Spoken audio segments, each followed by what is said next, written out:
नमस्कार। सुलेख कहानियाँ में आपका बहुत बहुत स्वागत है। आइए सुनते हैं मालती जोशी जी की लिखी कहानी उसने नहीं कहा।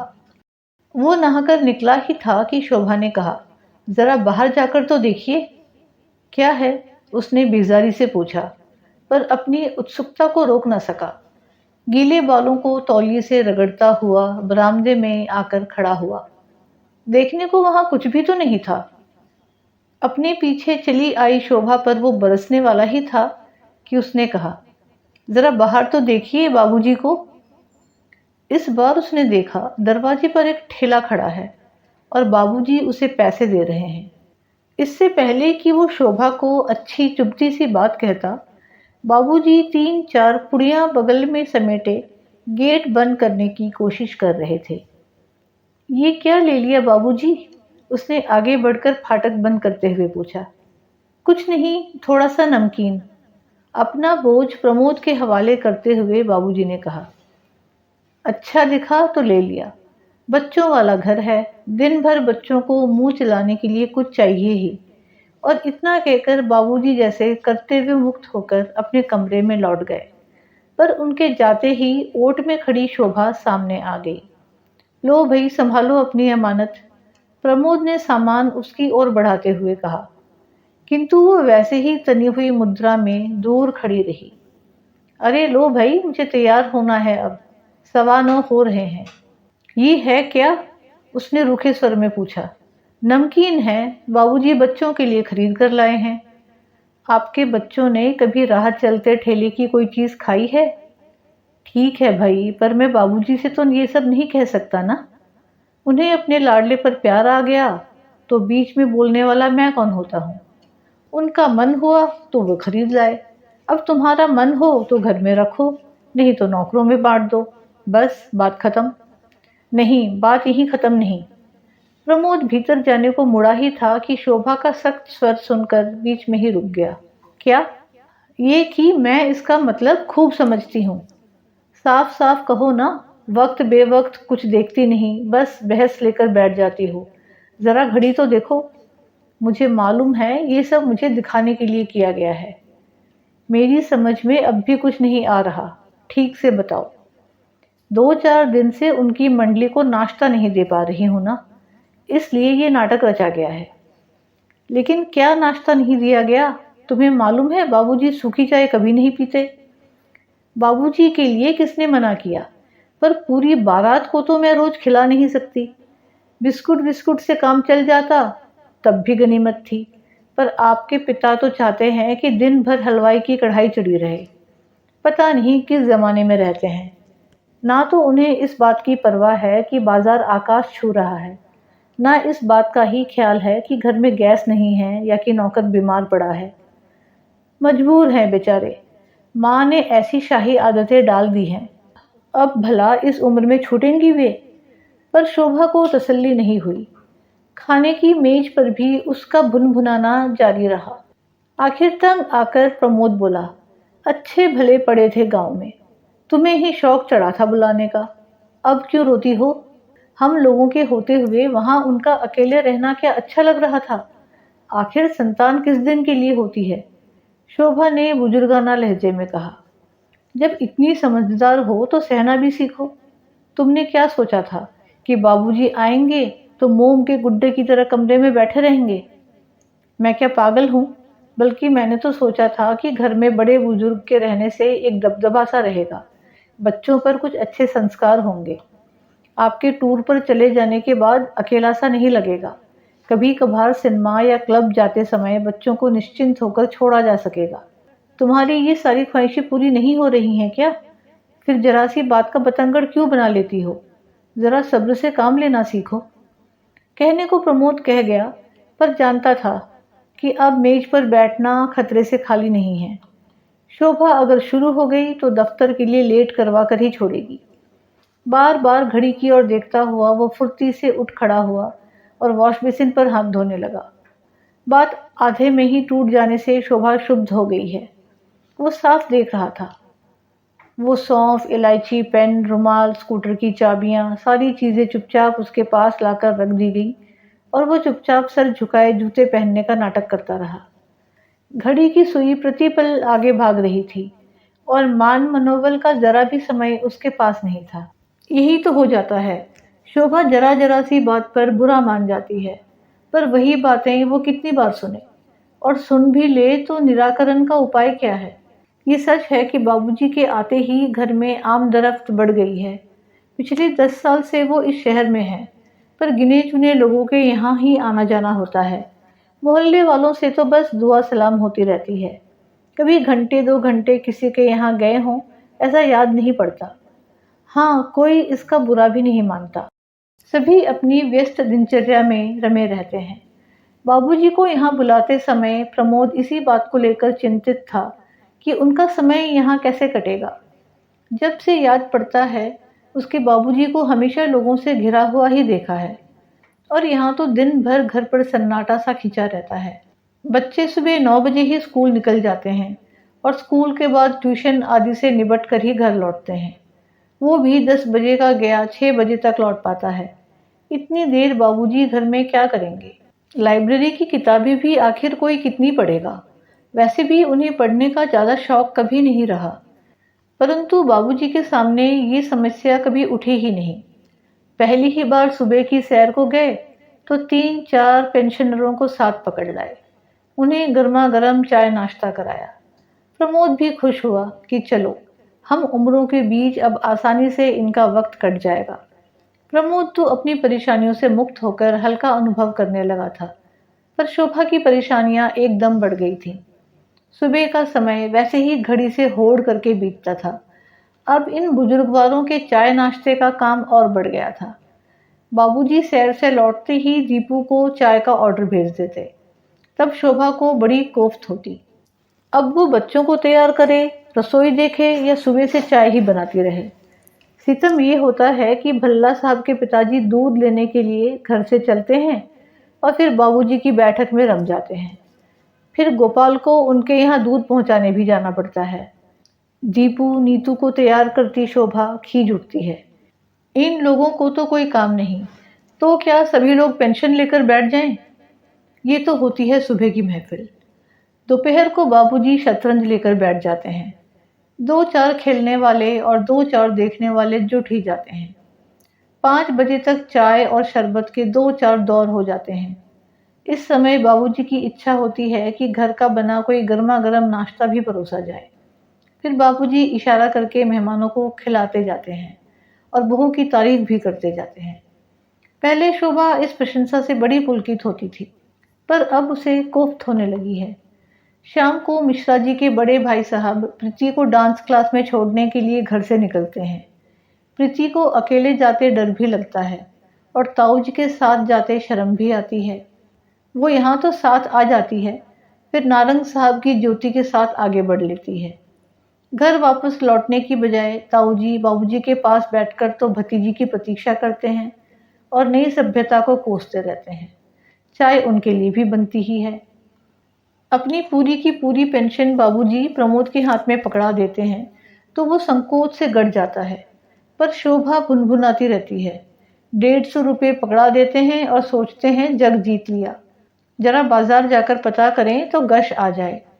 परेशान हो उठता है प्रमोद। पत्नी को कैसे समझाए कि जिंदगी भर यही तो कमाया है बाबूजी ने।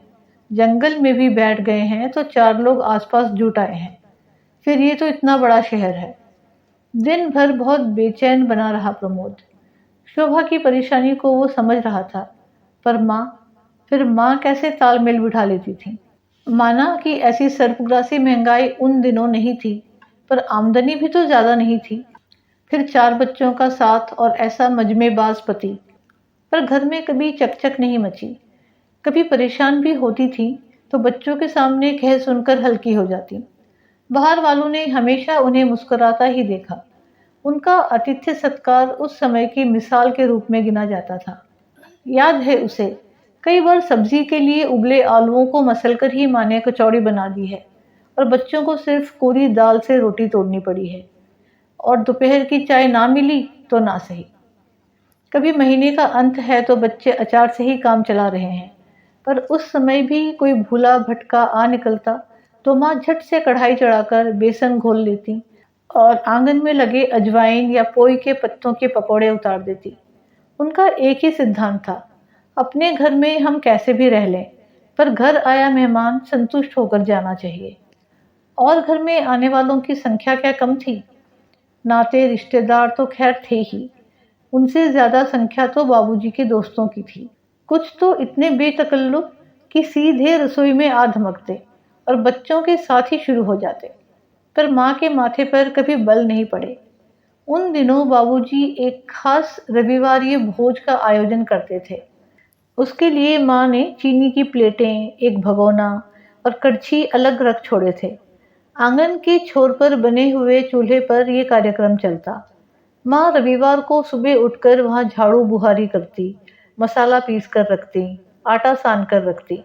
सारा सामान एक बार वहाँ सजा देने के बाद जो मंदिर की राह लेती, तो शाम ढली ही घर लौटती। दिन भर उनके मुंह में अन्न का एक दाना भी नहीं जाता। पड़ोसिनें कहती, पति के पापों का प्रायश्चित कर रही है बिन्नों की माँ। माँ हंसकर कहती, कोट का पाप कटी का पुण्य। अब किसी का खाने का मन है और हमें बनाना नहीं आता, तो हम यहाँ बैठकर क्या करें। उतनी देर ठाकुर जी की सेवा ही सही। लेकिन अपने घर में तुम्हें ये सब अच्छा लगता है। इतने सारे होटल तो हैं, बिन्नू के बाबूजी वहाँ जाया करे तो क्या हर्ज। अरे वाह, माँ तमक कर कहती, अपना घर होते हुए होटल में क्यों जाएगा कोई। वहाँ खाने से मन भरता है कभी। और इतने संगी साथी लेकर होटल जाने का भूता है किसी का। सच तो था, बाबूजी के उस समय भोज में 10-12 लोग तो कम से कम आते ही थे। होता ये चंदे से ही था, पर उनमें से कई ऐसे थे जो घर से छिपा कर आते थे। बृजभान चाचा तो ऐसे थे जो चंदा भी नहीं दे पाते थे, पर बिना बुलाए ही आ टपकते। तब माँ कहती, मर्द मानुस है, खाने पीने की हवस को कहाँ तक दबाएगा बेचारा। घर में नहीं मिलता, तभी तो इधर उधर लार टपकाता फिरता है। शुरू शुरू में तो माँ बच्चों का खाना बनाकर रख जाती थी, पर बाद में अमिल चाचा बच्चों को खींचकर अपनी पंगत में ले जाते थे। माँ को पता चला तो हाथ जोड़कर बोली, लाला लड़के तुम्हारे हैं, जैसे चाहे गुण सिखा देना, मैं कुछ नहीं बोलूँगी, पर लड़कियों को बख्श दो। पता नहीं कैसे ससुराल मिले। मर्द मानुस तो अपने शौक बाहर जाकर भी पूरे कर लेता है, पर यदि इनकी जीभ को स्वाद लग गया तो छटपटाती फिरेंगी। उस समय तो सारी बातें इतनी रूटीन हो गई थी कि कुछ भी अस्वाभाविक नहीं लगती थी, पर आज सोचते हुए कैसा आश्चर्य होता है। मुश्किल से 4 किताबें पढ़ी, कट्टर धार्मिक संस्कारों में पली बढ़ी माँ, इतनी सूझबूझ, इतना विवेक, इतनी सुगढ़ता कहाँ से ले आई थी वो। कौन सा विश्वविद्यालय था जहाँ से माँ ने ये विद्या सीखी थी। अभावों में मुस्कुराने की विद्या, पति के दोषों को खूबसूरती से ढांपने की विद्या, बच्चों के भविष्य में दूर से झांक लेने की विद्या, मध्यम वर्गीय विपन्नता के बावजूद भी सर उठाकर चलने की विद्या। कहाँ से सीखा था माँ ने ये सब। माँ के प्रति उसका मन नए सिरे से श्रद्धानत हो आया। सच, ऐसी संगनी को खोकर बाबूजी कितने अकेले पड़ गए होंगे। पता नहीं उसके मन में कैसा ज्वार उमड़ा कि घर लौटते समय उसके स्कूटर की सामने वाली बास्केट तरह तरह के खाद्य पदार्थों की थैलियों से भरी हुई थी। इतने पर भी उसका मन नहीं भरा तो कृपाराम हलवाई की दुकान के सामने गाड़ी रोककर उसने 10-12 गरम गरम कचौड़ियाँ भी तुलवा ली। स्कूटर पार्क कर वो किसी स्कूली बच्चे की सी आतुरता से सीधा बाबूजी के कमरे में घुस गया। बाबूजी, कचौड़ी लीजिए, बिल्कुल कढ़ाई से निकलवा कर लाया हूँ। अपने यहाँ का मशहूर हलवाई है, आपके शहर की टक्कर का तो नहीं। बाबूजी विस्मित हो उसकी ओर देखते रहे, फिर धीरे से बोले, इतनी जल्दी क्या है बेटे, अंदर भिजवा दो, सब लोग साथ ही ले लेंगे। संकोच से गड़ गया वो। ठीक तो है, बाबूजी क्या ऐसे ही हाथ में लेकर खा लेंगे। अपनी उमंग में उसे याद ही ना रहा कि शाम की चाय बाबूजी उसके साथ भी ले लेते हैं। स्कूटर का सामान निकालकर गोपाल अंदर ले जा रहा था कि उसने उसे आवाज दी। कचौड़ी का लिफाफा उसे पकड़ाते हुए बाकी सामान खुद ले लिया और अलमारी में एक एक सिरे में जमाने लगा। बाबूजी कुछ देर तो शांति से देखते रहे, फिर धीरे से बोले, ये क्या हो गया बेटे? ज़रा शहर तक निकल गया था, बड़ी फेमस दुकान है वहाँ, अग्रवाल नमकीन भंडार। सोचा यहाँ तक आया हूँ तो कुछ लेता चलूँ। ये कुछ है? तुम तो पूरी दुकान ही उठा लाए बेटा। तो क्या हुआ बाबूजी? ये खराब होने वाली चीज़ थोड़ी ही है। तली हुई मूंग की दाल, ये बीकानेरी भुजिया, ये रतलामी सेव और ये तली हुई मूंगफलियाँ, इन्हें आजकल टेस्टी कहते हैं। ठीक है, बाबूजी ने उसे रोकते हुए कहा। अब ले आए हो तो ठीक है, पर यहाँ क्या नुमाइश लगा रहे हो? जाकर बहू को संभलवा दो। इसी प्रश्न से प्रमोद बचना चाहता था। हकलाते हुए बोला, उधर के लिए भी लाया हूँ, गाड़ी में पैकेट्स रखे हैं। इधर के लिए अलग से लाए हो? क्यों? अक्सर आपके पास लोग वोग आते रहते हैं ना, तो। बाबूजी का स्वर उनकी दृष्टि की ही तरह तीखा था। प्रमोद की सिट्टी बिट्टी गुम हुई जा रही थी, फिर भी हिम्मत करके बोला, दरअसल मैंने सोचा कि कभी आपको अंदर से मांगते हुए संकोच लगे, मतलब ये कि बेवक्त कोई भी आ गया तो आप परेशान नहीं होंगे। तो बेटे एक काम और करो। जी? एक बिजली का चूल्हा और पतीली भी यहाँ रखवा दो। बेवक्त कोई आए तो मैं चाय भी बना लिया करूँ। बाबूजी, आप समझ नहीं रहे हैं। मैं सब समझ रहा हूँ बेटे, और एक बात तुम भी समझ लो कि मेरे पास जो भी लोग आते हैं वे खाते पीते घरों के शरीफ आदमी हैं। एक कप चाय अगर हम उन्हें पिलाते हैं तो उसमें अपने ही घर की इज्जत बढ़ती है, अपना ही बखान होता है। हम किसी पर कोई एहसान नहीं करते। मैं क्या ये सब समझता नहीं बाबूजी? इसी वातावरण में तो पलकर बढ़ा हुआ हूँ। पर होता क्या है ना कि कभी कभी कोई प्रॉब्लम आ जाती है तो लेडीज परेशान हो जाती हैं, इसलिए कह रहा था। हाँ बेटे, ये बात तूने ठीक कही, ना कहता तो शायद मेरी समझ में कभी नहीं आता। बाबूजी ने नाटकीय मुद्रा में कहा, दरअसल बेटे मेरे घर में तो कोई लेडी थी ही नहीं, एक सीधी सादी घरेलू औरत थी, इसलिए नहीं जानता कि परेशानी क्या होती है। अच्छा किया बेटे जो तुमने बता दिया।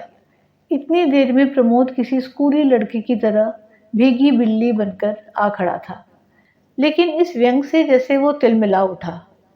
एक तो उसे ही दिन भर सोच सोच कर परेशान हो गया था। बाबूजी की इस बात ने उसका रहा सहा संयम भी छीन लिया। चीख कर बोला, आप कैसे जानेंगे कि परेशानी क्या होती है? आपने कभी जानने की कोशिश भी की है? हमसे पूछिए कि माँ ने किन हालात में गृहस्थी की गाड़ी खींची है। आपके शौक पूरे करने के लिए उसने क्या कुछ नहीं सहा है। कितने कितने त्योहार पुरानी साड़ियों में मना लिए हैं। कितनी सर्दियाँ एक इकलौते ऊनी स्वेटर में निकाल दी है। कितनी राखियों पर उन्होंने मैके जाने से इनकार कर भाइयों को दरवाजे से लौटा दिया है। लेकिन प्रमोद अपनी बात पूरी नहीं कर पाया। उसने देखा कि बाबूजी का चेहरा सफ़ेद पड़ गया है, पैर कांपने लगे हैं। एकाएक उसका सारा आक्रोश ठंडा पड़ गया। उन्हें सहारा देकर पास की आराम कुर्सी पर बिठाते हुए उसने पूछा, आपकी तबीयत तो ठीक है ना? बाबूजी कुछ नहीं बोले। अपनी हथेलियों में मुंह छिपाए कुछ देर खामोश बैठे रहे। प्रमोद धीरे धीरे उनके तलवे सहलाता रहा। इससे ज्यादा उसे कुछ सूझा ही नहीं। एक लंबे अंतराल के बाद बाबूजी ने सर उठाया और डूबती सी आवाज में बोले, मैं जानता हूँ बेटे कि मेरी गृहस्थी एक मामूली से क्लर्क की गृहस्थी थी, पर तुम्हारी माँ ने उसे राजा रईसों की सी शान दे दी थी। साक्षात लक्ष्मी का रूप थी वो। मुझे मालूम है कि उसके लिए रोज रोज नई साड़ियाँ मैं नहीं जुटा सका, पर यह भी जानता हूँ कि घर आई हर बहन बेटी नई चुनर के साथ ही विदा हुई है। अपनी जिंदगी चाहे उसने एक ऊनी कपड़े में गुजार दी हो, पर तुम्हारे चाचा लोग शादी होने तक उसी के हाथ के स्वेटर पहनते रहे। घर में हम लोग चाहे जैसा खाते पहनते रहे हों, पर आने वाला मेहमान तृप्त होकर ही लौटा है। मुझ जैसे की गृहस्थी चलाना उसी के बस की बात थी। वो ना होती तो पता नहीं क्या होता। बाबूजी ने एक दीर्घ निश्वास लिया और बोले, वो ना होती तो गृहस्थी का इतना फैलाव ही क्यों होता? लोग गृहिणी का मन देखकर ही देहरी चढ़ते हैं। नहीं तो क्या चाय होटलों में नहीं बिकती? प्रमोद उत्तर में कुछ कहता, इससे पहले ही जैसे उन्हें कुछ याद आ गया। बोले, अच्छा सच बताना, अभी जो तुम इतना सब कुछ कह रहे हो तो क्या उसने कभी तुमसे ये सब कहा था? तुम्हें मरने वाले की कसम, सच सच बताना। उनके स्वर की आर्द्रता से प्रमोद परेशान हो उठा। क्षणिक आवेश में कही गई उसकी बात इतने गहरे बैठ जाएगी, उसने नहीं सोचा था। संतावना में वो कोई अच्छी सी बात कहना चाह रहा था कि गेट खड़का। उसने उचक कर देखा, मिश्रा जी के बड़े भाई साहब आ रहे थे। उसे लगा जैसे ये प्रीति के ताऊजी नहीं, साक्षात भगवान हो। बाबूजी, ताऊजी आ रहे हैं, मिश्रा जी के भाई साहब, उसने बाबूजी का ध्यान बांटते हुए कहा। सचमुच इन शब्दों ने जादू का सा काम किया। पल भर में बाबूजी सहज हो आए। दूसरे ही क्षण वो फुर्ती से उठ खड़े हुए। पैरों में चप्पल सरकाते हुए उन्होंने खूंटी पर टंगा अपना कोट भी पहन लिया।